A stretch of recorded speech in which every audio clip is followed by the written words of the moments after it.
Mana yang lebih utama, mendengar murattal atau kajian? Bergantung kebutuhannya.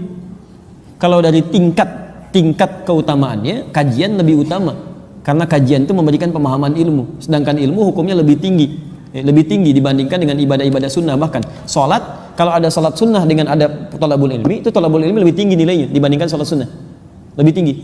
Nah, mendengarkan murattal, kalau sekedar Anda mendengarkan dengan memahami isinya, itu lebih penting memahami isinya. Saya beri contoh begini misalnya, kalau ibu mendengar murattal ada pahalanya nggak? Halo? Kalau tidak tahu katakan Allah alam, gitu. Baik. Kalau baca murattal ada pahalanya. Baca murattal ada. Setiap hurufnya berapa? 10 kebaikan. Lihat, baca ada pahala ketika baca 10 kebaikan. Kalau Anda cuma mendengar saja dapat pahala dari situ, pahala mendengarkannya. Ya. Ada 2 ayat di sini yang paling menarik. Satu Quran surah ke-8 ayat kedua. Wa idza tuliyat 'alaihim ayatuhu zadathum imana. Ada orang kalau dia mendengar bacaan-bacaan Quran bertambah keimanannya.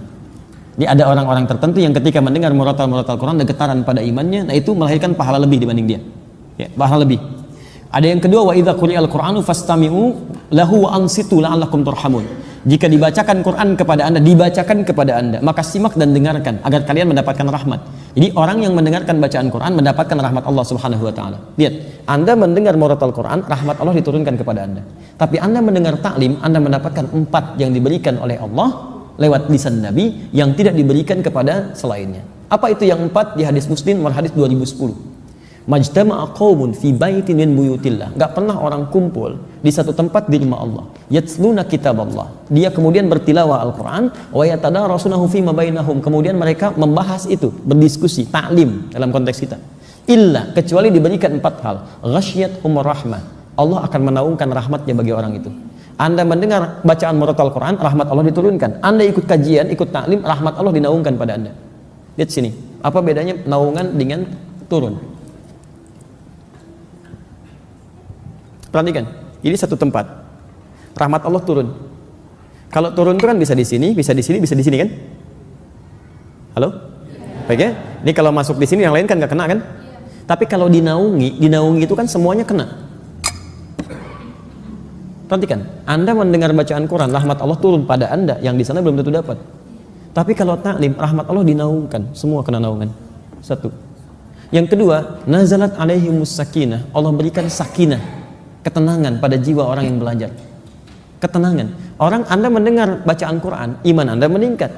Ada getaran pada jiwa. Tapi kalau Anda mendengarkan bacaan-bacaan dari taklim, dari pelajaran, bukan cuma meningkat iman, tapi ada ketenangan dalam diri Anda. Ini hadis, kata para ulama, menunjukkan 2 hal. Satu, faidah taklim, mendapatkan kelebihan lebih. Yang kedua, memberikan gambaran taklim yang benar. Taklim yang benar itu berdampak pada ketenangan jiwa. Jadi kalau Anda belajar dimanapun tidak membuat hati Anda tenang, jauh dari Allah, berarti taklim Anda belum sempurna. Tinggalkan, cari yang lebih baik. Termasuk dengan saya, kalau saya tidak memberikan materi yang bisa menenangkan jiwa Anda, mendekatkan Anda kepada Allah, tinggalkan saya, cari guru lain.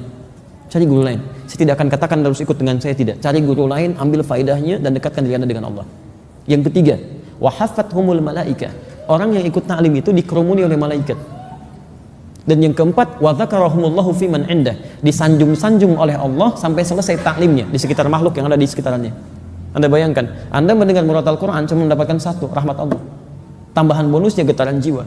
Tapi kalau Anda ikut kemudian taklim, pengajian dan sebagainya, dan sifat pengajiannya benar, maka 4 diberikan, 1 banding 4. 1 banding 4. Ya, apalagi dalam bacaan kemudian taklimnya itu disinggung tentang ayat-ayat Allah, dibacakan juga, pahalanya ada, plus lagi dengan yang lainnya dan seterusnya. Allah Ta'ala a'lam bissawab. Wah. Ya, ada kemuliaannya walaupun mungkin tidak sama dengan yang datang. Ya, yang di YouTube ada, Masya Allah, Anda jauh masih mau mendengar, ada orang dekat nggak mau datang. Ya, itu luar biasa gitu kan? Ada pahalanya. Ada pahalanya, pahala dia dari belajar, ada perubahannya, ada materi dia catat, dia pelajari, itu pahala besar sekali. Ada pahala besar sekali, walaupun dia tidak hadir ke tempatnya. Ya, ada pahalanya. Jadi pertama, pahala dari pelajaran dia, pahala dari penyimakan dia, pahala tekad dia berubah, pahala setiap dia menulis, pahala dia mengamalkan. Ada banyak sekali. Ya kan kaidah fikihnya begitu. Ma la yatimul wajibu illa bi fa wajib. Ya kan? Sesuatu yang tidak bisa dilakukan kecuali dengan itu, maka itu menjadi hal yang melekat pada dirinya. Saya nggak bisa datang, tapi saya punya perangkat ini, saya kerjakan lewat itu. Atau mala yu'khadhu kulluhu la yutraku kulluhu. Sesuatu yang nggak bisa dikerjakan semuanya, jangan ditinggalkan seluruhnya. Saya nggak bisa datang, tapi saya bisa simak dari sebagian tayangannya. Boleh, silakan. Itu ada pahalanya untuk kita semua. Ada pahalanya insya Allah. Tapi kalau Anda masih bisa hadir dan bisa Anda jangkau, maka pahalanya lebih banyak lagi. Ada di Ibnu Majah nomor hadis 233. Riwayatnya dari Abu Darda. Man salaka tariqan yaltamisu fihi ilman, satu, sahalallahu lahu tariqan ilal jannah. Siapa yang menyiapkan dirinya, bersiap-siap menempuh jalan untuk belajar sampai datang ke tempat tujuan, setiap langkahnya akan dihitung kata Nabi untuk meringankan langkahnya ke surga saat di akhirat. Yang kedua, wa innal malaikata la tad'u ajnihataha ridwan li talibil ilmi. Dan para malaikat kalau Anda tahu, sejak Anda berangkat dari tempat Anda tinggal itu membentangkan sayapnya, memberikan ridho kepada Anda sampai Anda pulang lagi. Ya, hanya dijadikan gaib, tidak tampak pada pandangan kita oleh Allah supaya kita nggak khawatir. Oh, kalau ditampakkan malaikatnya begini, Anda nggak akan berangkat tuh. Anda di rumah aja. Kenapa? Ada malaikat. Masya Allah. Baik ya. Baik, itu belum selesai. Dan kemudian yang ketiga, seluruh penghuni langit dan bumi sampai hatal hitan allati fil bihar, sampai paus-paus hiu-hiu yang ada di lautan, yastaghfirun li talibil ilmi, memohonkan ampunan kepada Allah untuk para penuntut ilmu. Jadi saat kita belajar ini, Anda jangan kira ya semua ahli langit dan bumi yang beriman kepada Allah, bahkan hewan-hewan itu memohonkan ampunan untuk para penuntut ilmu. Tapi bukan yang biasa yang mau merubah dirinya untuk lebih dekat dengan Allah Subhanahu wa taala. Jadi bukan pelajaran-pelajaran yang menjauhkan Anda dari Allah. Hati-hati. Anda ngaji, tapi dalam pelajaran itu Anda diminta menjauh dari Allah. Semua agama sama, kita mesti menyamakan. Nah, itu bukan, itu nggak ada manfaatnya. Ada keburukan di situ. Paham ya? Baik. Makanya hasil orang taklim benar itu dengan yang tidak benar itu lain. Kalau orang taklimnya benar walaupun banyak macet, nggak ada begitu pulang halangin ambulan misalnya, itu nggak ada. Ya, pasti baiklah, semuanya baik. Jadi saya tidak ingin ada orang-orang yang belajar kemudian, apalagi belajar dengan kita sama-sama menyakiti orang lain. Tidak boleh ada. Tidak boleh ya. Jadi walaupun Anda parkir nanti berikan kesempatan supaya berangkat dengan baik dan sebagainya. Ada yang mencela, balas dengan kebaikan. Ya, jangan diolok-olok. Yang salah itu perbuatannya bukan orangnya. Ya, Anda tahu Firaun? Tahu, kita dengar di Quran disebutkan namanya Firaun, zalimnya luar biasa. Tapi pernahkah Allah menyebutkan nama aslinya? Tidak. Inisialnya aja. Firaun kan dari Faraoh, raja Mesir. Gak pernah disebutkan namanya. Karena yang salah bukan namanya, yang salah perilakunya. Antum lihat Firaun jahatnya luar biasa. Begitu dikoreksi, kesalahannya dikoreksi. Namanya nggak disebutkan, nama aslinya. Ada orang tidak sejahat Firaun, tapi antum celah namanya luar biasa. Digunjingkan, dibully habis-habisan. Antum tuh mau bully orang atau mau memperbaiki kesalahan orang? Itu harus dilihat lagi gitu kan. Coba cek kembali. Nanti begitu sudah selesai minta maaf, materai 6.000 dan sebagainya. Kan nggak jelas seperti itu. Untuk apa gitu kan? Untuk apa? Apakah boleh membaca Al-Quran tafsir tanpa wudhu? Taib. Dalam konteks ini, Imam An-Nawawi dalam kitab At-Tibyan fi Adab Hamalatil Quran, kalau punya kitabnya yang asli warna kuning, terbitan Darun Nafais, halaman 34. Ya, ada di posisi paling kiri di pertengahan paragraf kedua, baris pertama. Ittafaqal ulama, semua ulama sepakat. Ingat, semua ulama sepakat. Lihat. Dalam konteks orang yang tidak punya wudhu, itu masih dibolehkan untuk menyentuh.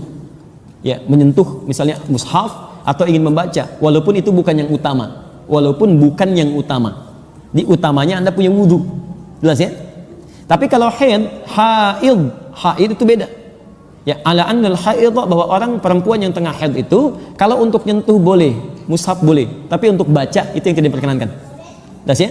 Walaupun di sini ada perbedaan pendapat ulama, tapi yang paling rajih dari jumhur ulama, yang paling rajih untuk perempuan yang haid untuk baca Quran itu tidak diperkenankan. Karena kalamullah itu suci, keadaan dirinya belum suci. Tapi kalau dia mau mendengarkan tafsir itu boleh, baca tafsirnya, ya, baca tajwidnya boleh. Kalau baca Qurannya tidak, dia menunggu sampai sucinya. Makanya saya sarankan pada perempuan-perempuan, ibu yang dalam keadaan belum suci, ibu misalnya, maaf, bisa atur waktu. Saat suci ibu baca Qurannya, saat dalam keadaan sedang haid ibu baca tafsirnya, tajwidnya dan sebagainya, fikihnya, itu masya Allah. Dan berita baiknya, ketika ibu beramal dalam keadaan sucinya, kemudian saat sedang tidak suci amal itu nggak dikerjakan, itu otomatis pahalanya tetap mengalir, Bu. Anda baca Quran satu hurufnya berapa? 10. At-Tirmidzi nomor hadis 2910. Man qara'a harfan min kitabillah falahu asyru hasanat. Siapa yang baca satu huruf dari Al-Quran, kitabullah, dapat 10 kebaikan. Ibu baca saat suci. Begitu saat haid, ibu nggak baca, ibu baca tafsirnya. Itu pahala kebiasaan ibu baca Al-Quran dituliskan seketika, sempurna pahalanya. Dituliskan. Setiap yang biasa dalam keadaan sucinya. Itu hadisnya sahih. Ya, hadisnya sahih. Baik, ibu ambil contoh. Para ulama di sini berhukum ketat bu ya. Kalau ibu ingin contohkan, jangan mengambil dari ayat-ayat Qur'annya. Atau ada yang kedua memberikan solusi, tidak diniatkan untuk membacakannya, tapi diniatkan untuk mengajarkannya, bukan dalam konteks membaca. Ada yang ngambil jalan tengah itu. Baik ya. Allah Taala adam bisawab. Sebentar ya, saya bacakan di sini supaya teratur bacanya. Ya, nanti ibu angkat, sana angkat, sana angkat, sana angkat. Saya pulang. Bismillah. Bagaimana kalau di sini tanpa jilbab ya? Teruskan tanpa jilbab. Tidak ada aturan yang mengatur itu, tapi kalau dalam adab itu yang sempurna dibacakan dalam keadaan yang baik. Ya, yang perempuan berwudu dulu dan kenakan jilbab yang baik, menghadap ke arah kiblat. Itu adabnya ada. Kitab Imam An-Nawawi itu bagus sekali mengaturnya. Sehingga ketika kata para ulama itu begini, rasakan ketika membaca Quran seperti benar-benar Anda membaca kalam Allah, firman Allah. Rasakan Allah melihat kita. Apakah Bapak Ibu nggak senang dilihat Allah dalam keadaan yang terbaik? Yang terbaik. Dilihat manusia dandan gitu kan? Kenapa dilihat Allah dalam keadaan yang biasa-biasa saja? Paham ya? Jadi kalaupun ada kebolehannya, tapi yang utama dalam penampilan terbaiknya. Itu poinnya.